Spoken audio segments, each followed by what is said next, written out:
What's up out there, everybody? Welcome back to Movies Never Say Die, the channel that unapologetically salutes roundhouse kicks, questionable one-liners, and action heroes who look like they wear tactical vests as pajamas. Here in episode 5, we're diving back into the ultra-glorious B-side of 90s action cinema, where the explosions defied physics, the villains never reloaded, and the stakes were always weirdly personal. These aren't the movies that contended for the Oscar, but they are the over-the-top and totally awesome B-action flicks from a legendary decade of action movie excess that need to be revisited.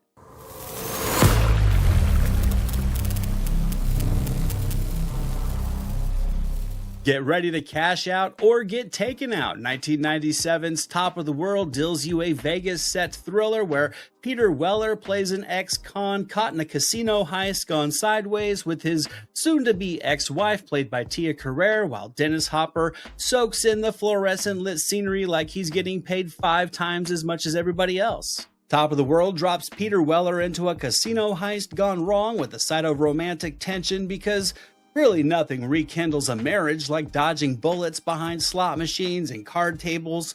Here, Weller plays a freshly paroled ex-cop whose bad timing just lands him right in the middle of a robbery during a weekend in Vegas with his estranged wife, Tia Carrere.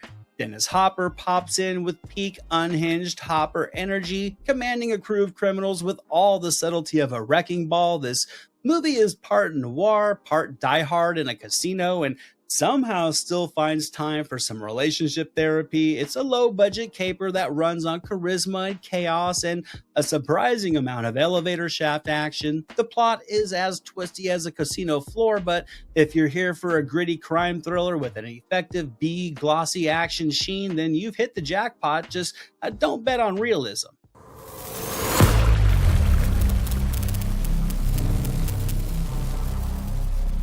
In 1996's Fled, Lawrence Fishburne and Stephen Baldwin are chained together in a high-speed, high-energy buddy fugitive romp that mixes hacker espionage, biker gangs, wisecracks, and a splash of romance, all while on the run. It's basically the Defiant Ones written on Mini Thins and Mountain Dew.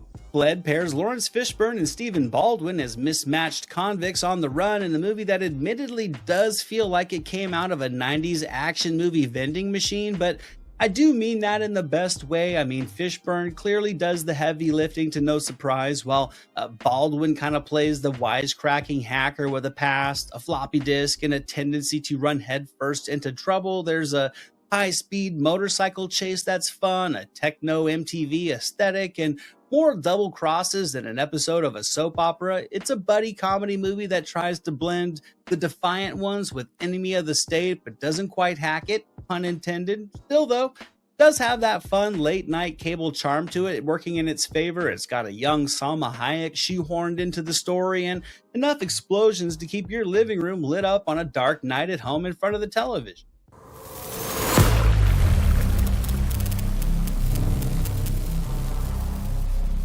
Hollow Point from 1996 is the buddy comedy movie that nobody asked for but maybe should have. It features Donald Sutherland, Tia Carrere, and Thomas Ian Griffith trading gunfire and wisecracks while chasing a money-laundering mob boss in a B-action, bullet-spraying crime fest that's fueled on a high body count and just a buffet of word salad banter. Hollow Point is pretty much what you get when you throw Donald Sutherland, Thomas Ian Griffith, and Tia Carrere into a blender, add a dash of Lethal Weapon, and turn it on with no lid. This is a buddy comedy movie by the way of slapstick noir, featuring Griffith as a loose cannon agent and Sutherland as a philosophy-spouting hitman who's kind of over it all. Tia Carrere gets to be both brainy and badass as the femme fatale accountant, because in the 90s, tax fraud was sexy. Now, this movie can't decide if it's parody or homage, which actually becomes part of its charm. There are explosions, double crosses, and enough winking banter to qualify as floor play, and it all keeps a swift pace, which is its strong suit. Hollow Point is self-aware in the goofiest of ways, and while it may not have made the A-list, it owns its B-movie badge with style and honor.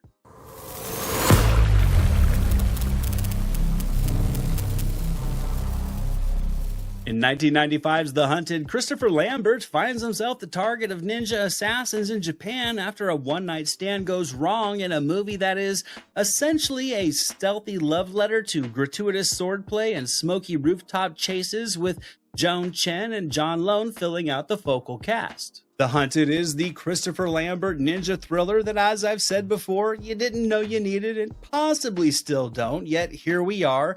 Lambert plays a businessman who has one passionate night in Japan with Joan Chen, which in itself is highly commendable. The problem is he wakes up targeted by a clan of highly trained assassins, as one often can. John Lone shows up as a ninja warlord who's mastered both the blade and finding his best dramatic lighting, and what follows is a moody, blood-spattered chase through temples and rooftops and speeding trains, with Lambert squinting his way through it all like he's still processing his Highlander days. The movie takes itself seriously, which kind of only enhances its B-movie glory, in my opinion. It's atmospheric, it's oddly seductive, and just full of katana-swinging mayhem. Basically, it's a perfume commercial with a high body count, and I kind of enjoy that.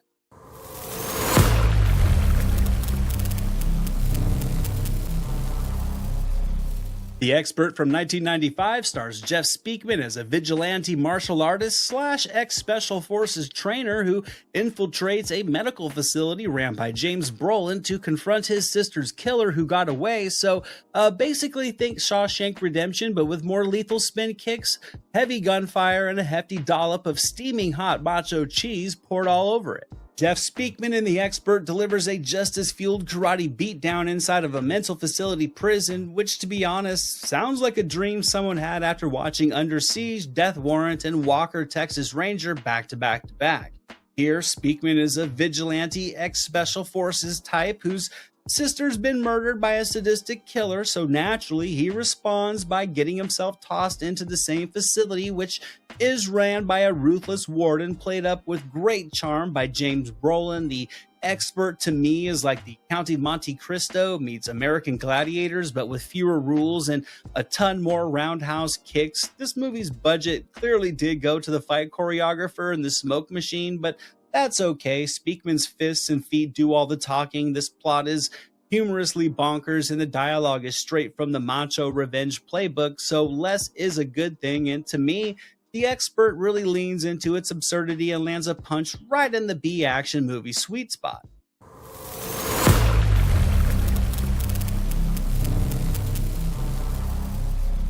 Chill Factor from 1999 is the buddy road chase movie that you never really knew you needed until you watched it, where Skeet Ulrich and Cuba Gooding Jr. must keep a deadly chemical weapon from exploding by literally keeping it cold in a refrigerated truck while a group of terrorists pursue them. That's it. Now sure, Chill Factor is basically Speed, but instead of a bus, it's a chemical weapon inside of an ice cream truck, and yes, it's somehow even more ridiculous than it sounds, but that's sort of why this movie is such a good time, in my opinion. Skeet Ulrich and Cuba Gooding Jr. are playing two very unwilling heroes who are forced to keep a bioweapon from overheating or it will explode with a 10-mile kill radius. It's humorous, the clock is ticking, and the thermometer is dropping as fast as the logic, yet Gooding's frantic charm plays off of Ulrich's grungy stoicism to result in a mismatched buddy dynamic that somehow holds this whole frozen mess together. It's got explosions, it's got military conspiracies, and one-liners delivered like they're trying to defrost your brain. Chill Factor may be cold on the science, but it's hot on the stylized late 90s action chaos, exactly what you expect when you order from the genre's weird end of the decade menu on a streaming service.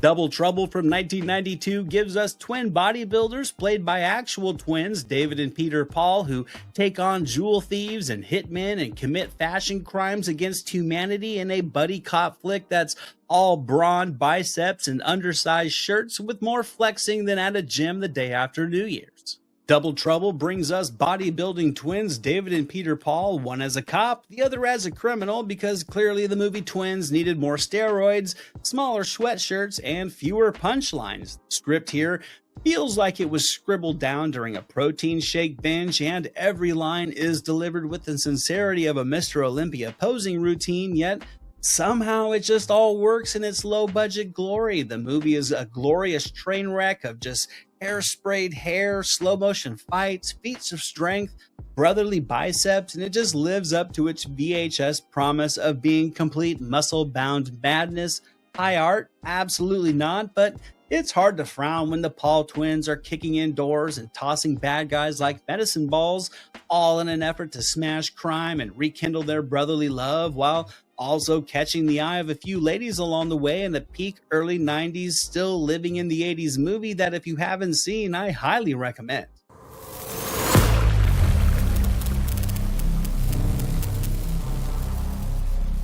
In 1990's martial law, Chad McQueen teams up with Cynthia Rothrock to kick their way through a crime ring, delivering street justice one knockout at a time in an early 90s action romp that delivers an endless supply of spin kicks, a splash of sexual tension, and David Carradine packing an adorable death punch.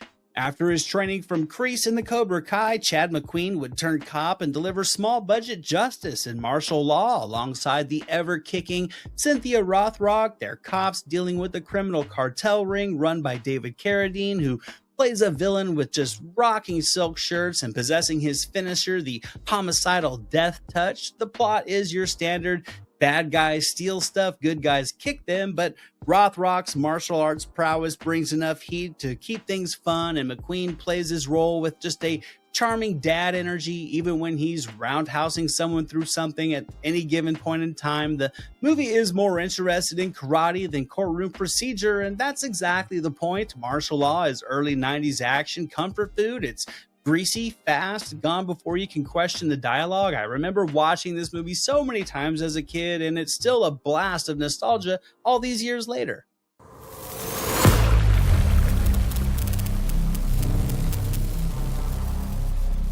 Post-apocalyptic Elvis impersonators, sword fights, and a guitar-wielding warrior, Six String Samurai from 1998 starring Jeffrey Falcon is a gloriously weird rock and roll odyssey through a nuclear wasteland where style matters more than survival, as one guitar-wielding swordsman will shred his way to Vegas in the strangest road trip movie you will ever watch. Now, Six String Samurai is what happens when a post-apocalyptic fever dream collides with kung fu, rockabilly, and art house ambition. Jeffrey Falcon plays a Buddy Holly-esque swordman just shredding his way to Vegas after a nuclear war has turned America into pretty much a Mad Max talent show, and along the way he fights mutants, bowlers, and death itself. It's a visually wild movie. It's narratively loose, but strangely touching beneath all of the absurdity. The movie's micro-budget creativity and its genre mashup spirit really do work together, and it makes it just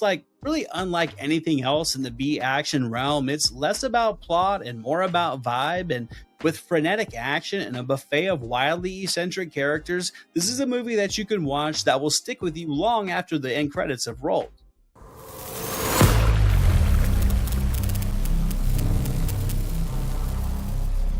Drive from 1997 is a high-octane martial arts joyride with Mark Dacascos as a cyber-enhanced fugitive and Kadeem Hardison as his unwilling sidekick, who together will blaze through an adrenaline-fueled buddy chase movie with futuristic implants, awesome martial arts, and more flips in a pancake house on a Sunday morning. You know, I would say that Drive is hands down one of the slickest B-action movies to come out of the 90s, and it's thanks to Mark Dacascos' gravity-defying fight scenes and the criminally underrated chemistry that he shares with Kadeem Hardison. Dacascos here plays a cyber-enhanced man on the run from assassins, government agents, and probably gravity itself. The plot is your standard techno-fugitive chase setup, but what elevates Drive really is the skillful martial arts choreography and this film's self-aware sense of humor. It's like Rush Hour had a baby with RoboCop and raised it on caffeine and gave it a sweet leather jacket from the Squire shop. The action is relentless. It's surprisingly inventive and just way too good for a movie that flew this far under the radar. If you love B-action movies that swing for the fences, Drive hits like a spinning back kick to the face with many sequences that will have you up in your seat. And that wraps up this episode of Awesome 90s B-Action Movies, where the explosions are plentiful, the roundhouse kicks are mandatory, and plot logic takes a backseat to pure adrenaline. These B-Action gems may not have dominated the box office, but they sure did dominate our VHS shelves and our hearts. From guitar-wielding warriors to twin bodybuilders taking down crime, the 90s gave us a wild ride of over-the-top characters and unforgettable set pieces. I hope you guys have enjoyed this little mini-series looking back at some of the great B-Action flicks from the decade. I have some new videos coming around the corner real soon, so until then, keep the tape rewound and the action dialed all the way up. This is Jack Burton in the Pork Chop Express, and I'm talking to whoever's listening out there. Live a war. You gotta become war. I suppose we have to register you as a lethal weapon. You trying to say Jesus Christ can't hit a curveball?